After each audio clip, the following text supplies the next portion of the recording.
Hello, everyone. Welcome to another episode on Lapetina Presents. I have a special guest from California. His name is Daniel DiCriscio.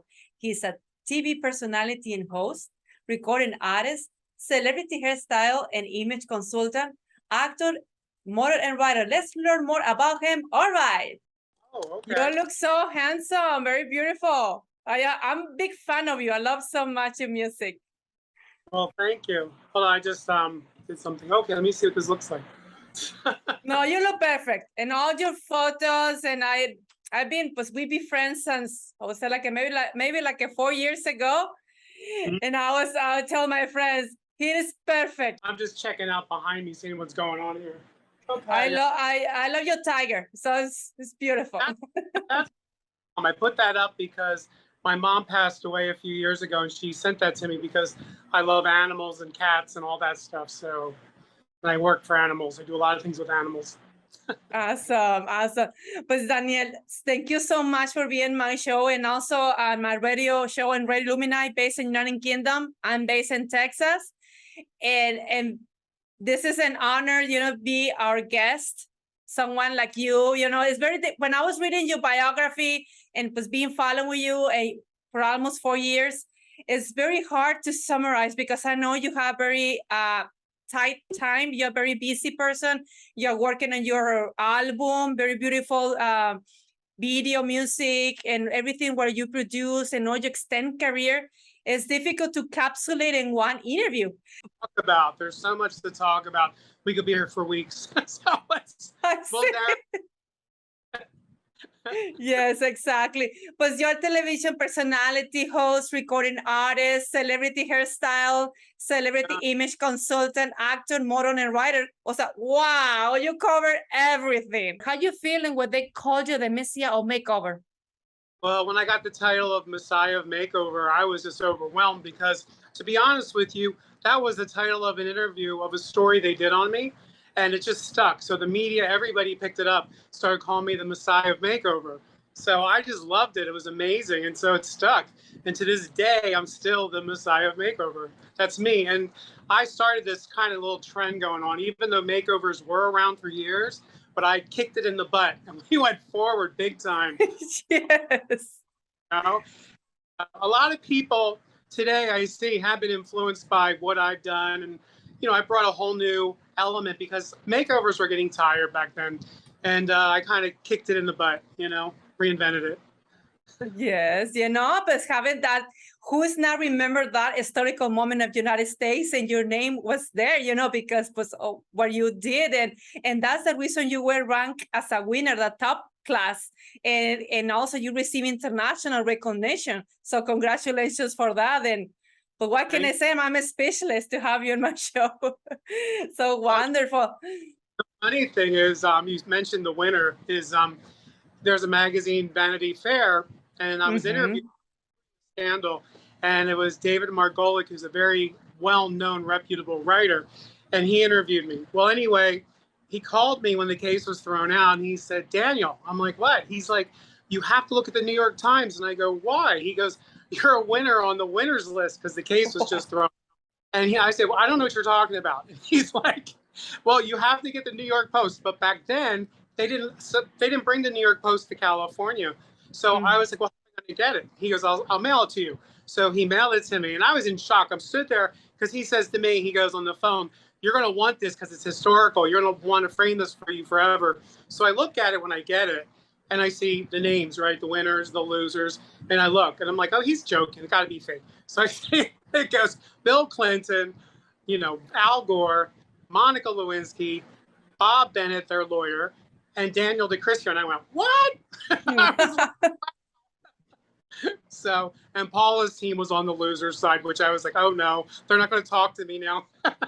Yes, I can imagine, your name up there, it's part of the history because who's not remember that case, who not remember who people were participating in any field, And Daniel, can you tell us about your beginnings of your career in the entertainment industry? Well, what happened to me was a lot of it's by accident, and that that sounds very silly, but the thing is, it's true.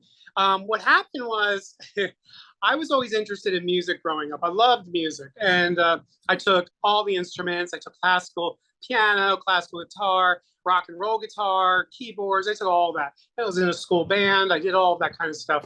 But I was also, I was never really interested in acting. That wasn't my thing, like back then when I was younger. Then what happened was my sister ended up going to New York City, and she was working up there. And she called my mother and said, and I was in college then, okay, and I was going for communications I wanted to do newscasting. That's what I liked. So, and anyway, my sister told my mother that I should try out for Lee Strasberg because it's for acting, and up there was happening at the time. So I went up there, and my mom forced me to go, and I was like, Lee Strasberg acting. So I went up there, and I auditioned, and I swear it was like bizarre. I get this thing in the mail that I'm accepted. So my mom was like, go, because it's opportunity knocking. So I went, and then one thing happened after another. I got an agent out of nowhere who put me on. I was on All My Children, the soap opera. I started on that for a while. And then I ended up coming out west because he sent me out west for a while to meet with Dino De Laurentiis and Nina Blanchard, the modeling agency out here back then. And then I ended up at Jose Hebert in Beverly Hills, and then went on from there. When I became famous for Paula Jones, I started getting offer after offer. I mean, it was crazy though. I mean, really. So the music though, I ended up doing a tape when I was working at Jose because I knew somebody had a studio, and I did a song, and I went to all the clubs, and it took off. I got offers. I was flown to London. I recorded the new version of this song, Take Me to the Other Side, with PWL, who does the live Kylie Minogue, and I was in shock. So the whole thing started going. Then I get a call from Grace Jones, the legendary Grace, to open for her at Paramount Studios. That's my life. It just goes, it goes like me, but I'm very diverse. I have so many different interests, but I'm not like a jack of all trades. I kind of master each one. Because I'm very interested, and when I get intellectually bored, it's a bad thing. I like to keep my mind going. So if I have time off, I'll end up taking classes, even though I still do that. I took classes at Harvard recently. I'm doing that. So, but I also enjoy creating. Creating's my thing. My look is my creation as well, which I would look like this if I lived back where I'm from, where I was born and grew up. I would look like this anyway. It's not something I did when I moved here. A lot of people thought, oh, he went to California with an agenda, and this is his look to get him going. I used to wear no shirts and jackets when I was in high school, the sport coats and no shirts. I was always doing stuff. Like this was me. I'm just being me. So my hair would be like this anyway. I don't, because you see the trends with guys cutting their hair off, buzzing it. I do a lot of these. Yes. I don't want that. That's not me. It's just not me. So exactly. No, but that's the beauty of you, because you are very, very transparent and very, I can see you're very a spiritual person, because there's no barriers in your life. So how you are, and at the end is whatever we are living in this physical, this is just personal opinion, or physical life is just an experience, but we are more than that. At the end of the day, it's just temporarily. So we can, it's how we project, it's how the experience we're living, and we are united, we are all one. So that's the thing. And I like all people. I've always been like that. I just like people. I love meeting people, new people, different culture. I love everything. I've always been like, and I just am like almost like I'm not aware of myself. I'm more interested in seeing everything else. I love to experience everything and everybody, and just I love it. Well, it's part of the journey of as a human beings living in this dimension and this planet. So we have experiences, and at the time we depart from this planet, what else we're gonna say when we meet on the universe? What kind of fun or things you don't like from this experience? So that's the reason it's always good to be open, like you said, meeting people worldwide, and and explore, experience everything, because that's the most important thing. And be happy. I get just this week I got these fan letters, I guess, because the new way is through Facebook and all that, people DMing you about, like whether it's about my music, just recently from Sweden, from Africa, from Asia. I'm getting all these people, and I just love hearing from them. I love seeing different things, and it's amazing to me that they're aware, that they write to me, and I just love it. I think it's amazing. I just would love to go and visit them all, and just see it all. Exactly. And no, to be honest, like I said to you when we were in contact, that I cannot wait and the following show, because I stopped for 2 weeks because the radio producer from Radio Lumina, they are working on some animal rights right now. They have a festival in Brighton, UK. And so we stopped for 2 weeks, but I was telling myself, and I told my husband, the first song I want to play is gonna be "I'm the Fire," your song, because it's so beautiful, and because your music is gonna be played in Brighton, and because most of the followers are from United Kingdom. There's most of my contacts, more friends I interview most. And now I open doors step by step to Mexico and Latin America. Even I'm a Mexican because my parents are from Mexico, but I start with United Kingdom. So I'm just very anxious to, start playing and share your music, because it's so beautiful, very colorful, very, what can I say? I can feel your energy, what you want to transmit with your music. It's so beautiful. Thank you very much. That is me. Is my mother said to me when I did my first single, "Take Me to the Other Side," and I, remember, these are your parents, right? So you always think your parents look at you a different way. And I'll never forget, writing songs is my own personal thing. It's me when I'm alone or whatever I'm thinking. Yes. To everybody right off the bat. So when the video for "Take Me to the Other Side" was finished and came out, I'm wearing S&M outfits and all this stuff I bought from the Pleasure Chest, and, more sexual kind of things. Well, I was scared to show my parents, just not that they're weirdos, or not that they're cool. They were cool, but it's just when you're a kid, you know what I mean? Your parents. So I sent it to my mom, and I was like, "Oh no, she's gonna watch it." Never forget. I sat there with friends of mine going, "God, I hope she calls me back. I hope she's not mad." And she calls me back and she goes, "I am so proud of you." And I go, "Why?" She goes, "You're finally Daniel." I said, "What?" And she goes, "You don't stop, because I know you can even do more than that." I go, "What?" This is your parents. You think you have to be more, they're your authoritative figures. And my mom's like, no, you're just starting. I go, "Okay." So she loved it. "What do you think of the outfit?" She goes, "Oh, you could do even less than that. You could do better." I go, "Okay." Yes. No, but the art can be present in so many ways. For example, there's some people they use, for example, the sex is being used a lot in arts, for painters, for musicians, and all these things. And and I can see in your music that just how you portray your art on that. And so thank you. Don't stop, Daniel, to continue working to make more music, because I'll be very anxious to looking for more from you. Thank you very much for that, because when you're an artist and you create things, and it's not that you want to hear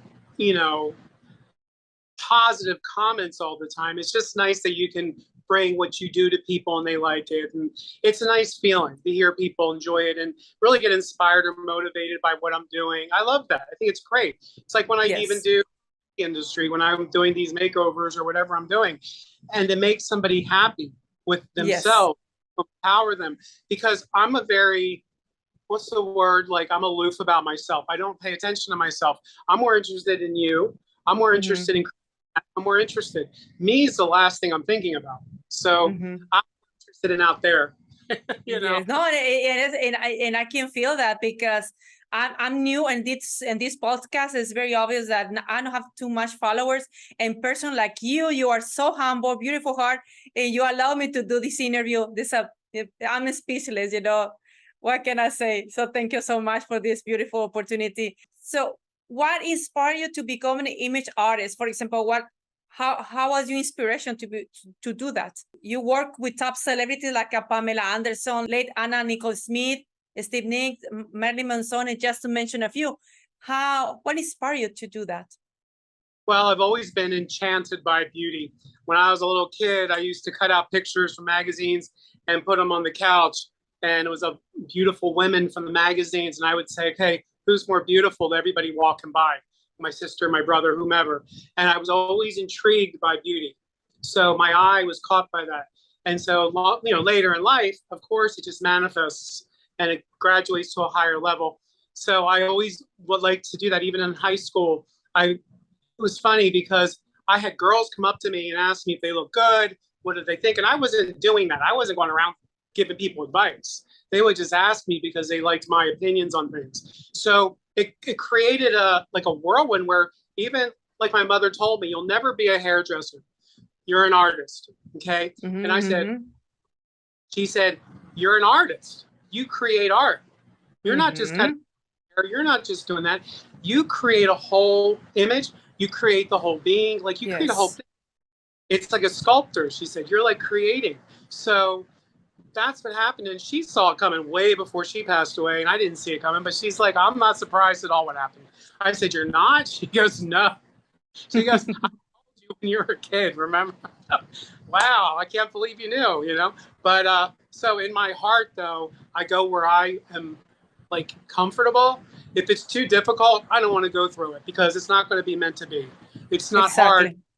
Work too hard at something and kill yourself and stress yourself out. Because I see a lot of people doing that, even with me, around me, friends who get a little intimidated by me and they want to try to be like me. Don't do that. Go be you. Don't be me. Go be you. Like I'm being me. Okay. Exactly. And you're being you, you know, and it's great. You do what you do. I do what I do, and we'll get along just fine. Like, you know, don't do that because a lot of people I see do that in this business. Even in the acting, because I've done so much acting with movies and this and that. A lot of people just copy. It's like a copy business. Yes. I don't go for that. But you know, that's the way that it is, like 90% or whatever. And I'm like, no, it's true. Yeah, and I've learned it took me a while to not fall for it. Let's just say that not fall for it, okay, with the people, because you know, you think people are your friends or they're close. You got to watch that because they come in, they want to take everything from you. It's like, it's true. I know, but I'm not like that, and I'll never do that. That's not something I do. I get what comes to me because it's supposed to come to me, and I have to keep my business, my writing, my look, it's what I do. It's me. You know, exactly. No, but for those people who likes to copy the others' ideas, they cannot share the brightness and the divinity because the art is connected with the divinity, and the divinity is connected with the universe. It's something that each person is unique. No, anybody is different. Everybody, we are different, and we are here for a purpose. But sadly, some people are not don't have that mentality, and they don't want to take their time to discover their own talent. And sometimes it's easier get close with people that have talent and try to copy. So yes, I know what you mean. So sad, but yeah, especially like in this business, yes.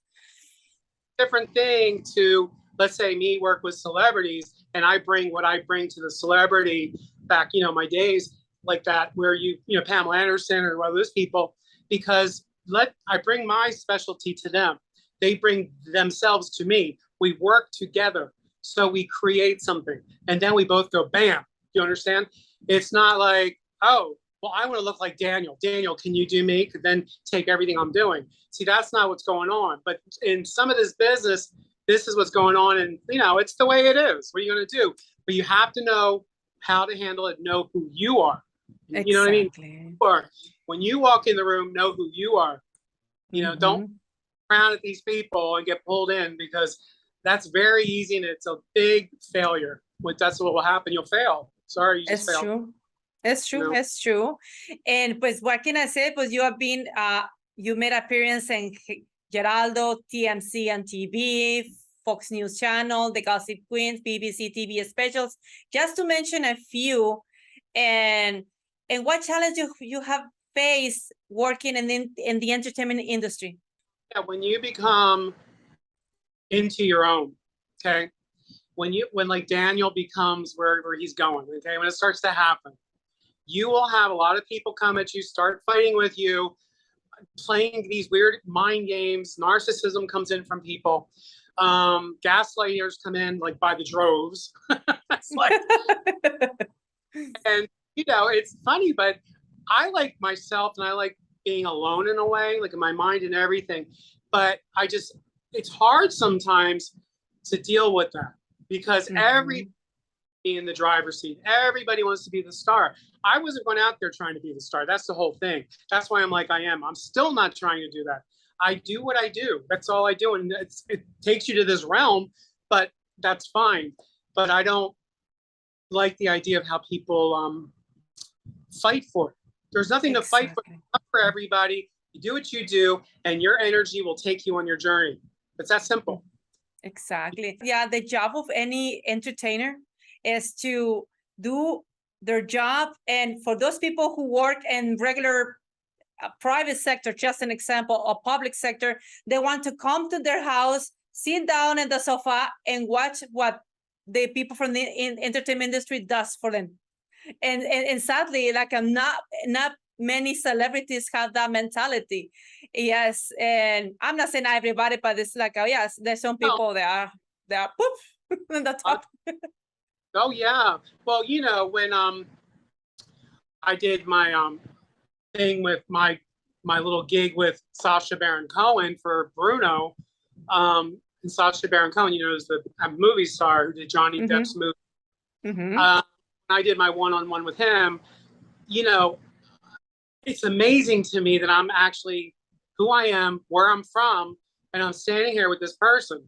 To me, I'm still like that every time. I'm still, you know, I'm not jaded. Let's just say that. I'm still, wow, you know, because in the long run, who are you? Where are you from? Where did you go? You're here? I'm here with you today. I mean, it's the whole journey is cool, you know, so everything I want it to be that way. I'm not interested in being like, oh, well, this isn't good enough. What are you talking about? Everything's great. Exactly. It's part of the trajectory. It's part of the journey as a human beings. You know, just enjoy. Doesn't matter what is the final destination. It's just enjoy the journey. I mean, I enjoyed being on Geraldo, right? I enjoyed being on all these shows and movies I just did. You know, these movies, The Vampire's Chase, and Japanese Borscht, and with Michael Musto, and a guy from A Bronx Tale, Lilo Brancato, and I mean, even for me, I mean, you know, the thing is, knowing these people and being in the same room with them and them talking to you and get phone number exchange, it's amazing. It's like a journey, your own journey. You know, even meeting, I mean, Farrah Fawcett back in the you know, the salon days and working with her. I mean, Farrah Fawcett, I'm saying, I'm like, she's saying my name, even though you're a professional. You know, you have to know who you are and where you come from. Don't ever forget that. Don't let it go to your head. Yeah, it's true. It's true. So beautiful. And how did fame impact your personal life, Daniel? Personal life, you got to watch a lot of things when you're out in public. Where it's funny how people were watching you, especially now with social media. Everybody's watching you. So when I'm in my life, when I go out in public, you have people may already know who you are and talk to you and act like they don't know you. And you kind of don't get you. They'll say something where they fall. They'll say something. Oh, you know something. You know what I mean? Like they think they're slick. But I run into that a lot. But a lot of the time, everybody's been so nice and respectful. But in LA, it's a little different because everybody wants to be the star. But when you go out of the city, I have a great time. I get treated well. I get great service. I get, you know, seated properly in great places for, you know, right up front. You know, it's like, so, you know, so I enjoy it, and I'm very grateful for the experience and people treating me like that. Even on red carpets, I'm always on red carpets, you know, and being invited to these events, and you know, as a celebrity, and it's great. I mean, that's the treatment, you know. But private, personal, dating or things like that, it's a little rough. It can be rough. Yes. And can you tell us about the transition as an image artist and consultant to musician? How was the transition? You know, you've been working for many years and the artist image, and then you decide to the music. No transition for me, because I can go right from that to that, because it's all the same. You know, you do everything same. When I did Take Me to the Other Side, my first single, when I opened for Grace Jones and all that, I was working at Jose in Beverly Hills. And that's when I was like, okay, well, you know what? I'm not quitting this job yet until everything starts to move. But it was already moving. People were like, how come you're still working? Because I'm making a lot of money. Why do you think? It's like, you know, But the thing was, I can do a lot. Like I told you, it's like I could take classes, I could do the music, I could be working, I could be traveling, I could do TV, movies. I do it all. I could do it. I mean, Super multitask. You're super multitask. yeah. Fantastic. And that kind of makes me mad a little bit too. I get a little weirdness from that. So, you know.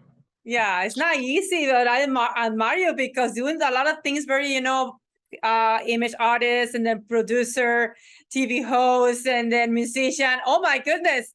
I would like to be like you, but it's so difficult.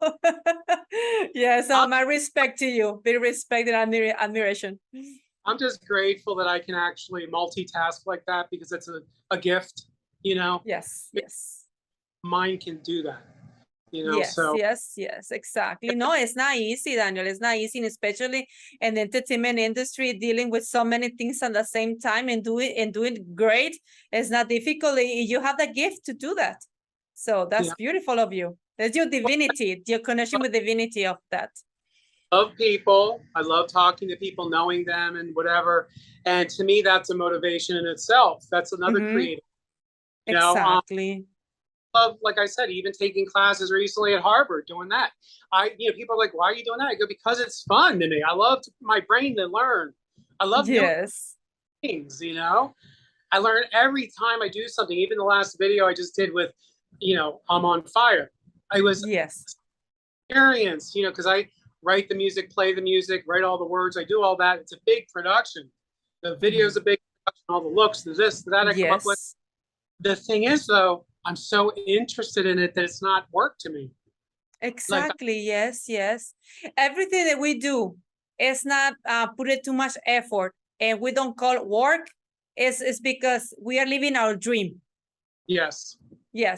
Some people are the first thing they tell me, Angela, how you do? Because I have a full-time job, Monday to Fridays, and most of the interviews I do on weekends because of the time frame. And the first thing people tell me, it's a lot of work and how much money you make and blah blah. And I tell them the first thing I don't see is a work. I don't care about money. I live in my dream, meeting great people like you. I like to connect, human connection, to share their skills and all these things, which is the purpose of my show. And the other thing is, you can have a ton of money and sit around and do nothing and jet set, which is easy. I could be doing that right now. But I like to be busy. I like to have things to do. I like my mind to go, because even setting everywhere, that's fun and all, but what's the purpose after a while? I've done that before. What's the purpose? I need a purpose. I need something to do.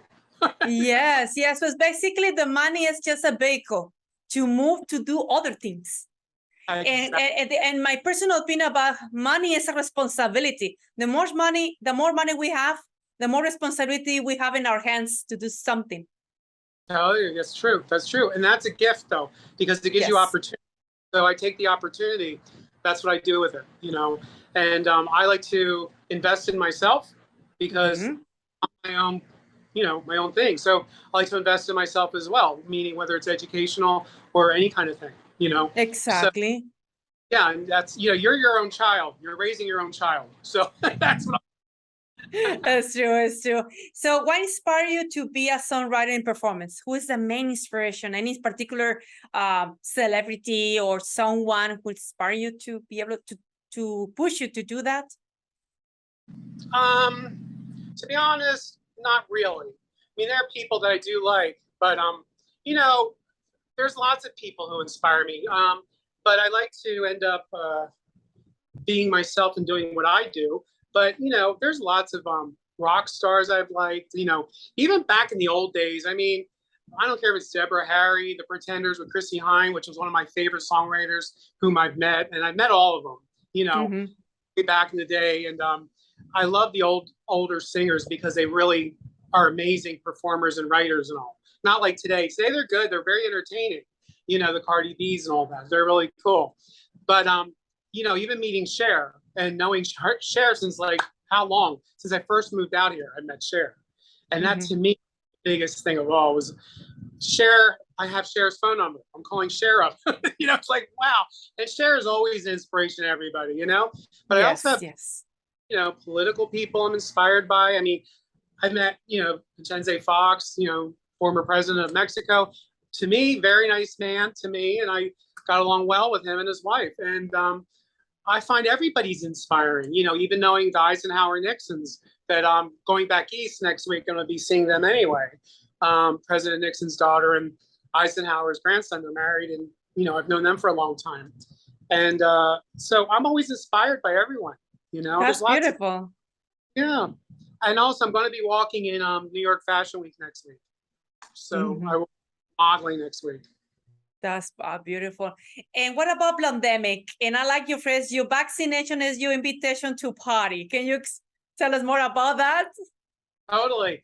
Well, you know, that's basically the post-pandemic song, because I was like, okay, we got to break out. We got to move on. It's like, and I wrote the song and I called it Pandemic.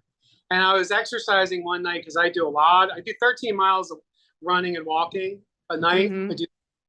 So the thing is, in my head, I was like, pandemic. And then I said, God, that's so boring. I was like, the song was the same. Pandemic was in it. I go, wait a minute. I'm blonde. It's a blonde-demic. I'm doing it. That's what I said. So I brought it out. And I thought, wow. And then people just went crazy on that idea. And it was so funny because whether you're blonde or not, people related to it. And I had a huge billboard on Santa Monica Boulevard over the nightclubs, on, you know, over the West Hollywood nightclubs. And it brought so many people together. I was amazed. That was the biggest songs. Yes, so beautiful. Yes, it's a very beautiful song. And I'm on fire. What that title of that song? I'm on fire because that song's basically about what's going on today with the online people, with their webcams and the OnlyFans and all of that. And of course, sexual, you know, drive everybody has online. So that's why I do a mention of OnlyFans in the song. But that's the new way. So I'm on fire because somebody I'm looking at online is making me on fire, baby. That's why. And there's lots of good looking people today. Everybody's looking great today. So yes. You know, but and OnlyFans is such a big deal. Everybody's been telling me to go on OnlyFans, but I'm like, nah, that's not for me. But but I did end up in my video, you may have seen, showing my butt, which is the first. But, like, all right, well, you know what? The jig is up and we got to do something I've never done before. All right, that's cool. So what plans you have with your new album? Do you have any tour plans or any? Yes. Coming up. I'll be doing shows coming up when I get back from New York. I have to do New York Fashion Week first. I may be doing a show in New York. We're still debating on that, but while I'm there. But when I get back, then we go into that, because now we got it all organized with the fashion thing, you know. So that's my next week. And I come back, play Fashion Week. I walk that in October. So awesome. But I'm looking for it. So it's gonna be in many platforms, in iTunes and Amazon and every platform. It's everywhere. iTunes. It's all over. Every platform it has it. Even the video. Everything's everywhere. And it's so funny because the business has changed now so much, because when I first started, it was the record stores, you know, and I had Tower Records exclusive distribution and this and that over in Japan. And now it's just, and I had to go fly to Japan for signings. I did all that. And now it's all over the internet. It's just, there's no store anymore. So it changed, you know. Fantastic. But, yeah. And the last question I asked to everyone, and I'm very anxious to ask you this one, because you're an inspirational and motivational person. What advice you can share to those people who wants to reach their dreams in the entertainment industry? But what kind of advice you can give to those people, for example, the new generations, people who I want to work, I want to be an actor, I want to be a musician, or what advice you can give? Well, what I would say is, everyone, when you're growing up, has watched television and you've been influenced by TV shows and celebrities, because when you were young, that's what you look at, whether rock stars or whatever. The thing is, go do it. Doesn't matter if you succeed or fail. Point is, you did it. So you can say, God, I did it. And you can always do something else. You can always move. You can always start a new life, even if you don't make it. But the thing is, why not try it? Exactly. You only live once, and, you know, everybody, you have to realize this. Do it. That's all I can tell you. Do it. Don't think. Do it. And I'm bad at that myself. Sometimes I get in my own way, but I have to go, Daniel, move out of the way. Because you have to go and do it. Just like I told you about my butt in the video. I was like, I'm not doing it. I said, wait a minute, out of the way. Just do it. Because I did it. It's over. Okay, now what? Exactly. Next, Yes. And it's to not try. It's better to fail and not try, because if you fail, at least you have the experience in your life. But if we don't try, then we get the frustration. The frustration stick there forever. I didn't come to California by accident on my birthday. I was here just bringing friends over on my birthday from Arizona, and it all just happened, and I ended up taking the chance, and look what happened. Do you know what I mean? So you just got to do things. You just do it, because I was supposed to move to Japan after Arizona. I was going there to Tokyo, and I ended up coming here, and I'm like, I told friends of mine, if I'm here more than 6 months in Los Angeles, shoot me. Because I didn't think I was going to stay. And now look how many, it's just unbelievable. But that's what I mean. Try it, because you never know. You still know. And be risky about it too. Don't worry about it. It's not as a big of a deal sometimes as you think. You make it bigger than you think it is. It's true. Pues thank you, Daniel, for being on my show. Yes. No, pues yes. Yes. No, never miss a chance to sparkle. I see. Here, I'll grab it. Let me see. Never miss a chance. Beautiful. Never miss sparkle. It's true. Great. So beautiful. So thank you so much for being on my show. It's an honor. And what can I say? You're a very inspirational and motivational person, and looking forward to do more interviews with you and to do follow-up with your career. And I'm very happy to share your music to my radio shows and my podcast shows. Well, thank you for asking me. I'm very honored. Thank you. Thank you so much. And so I see you soon. So thank you so much. Bye. Bye-bye.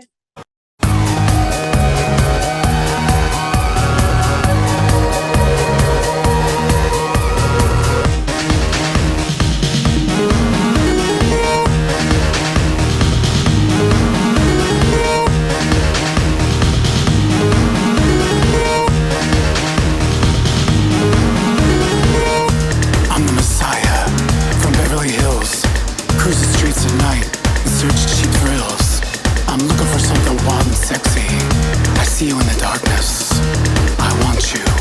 I gotta have you. I'm on fire.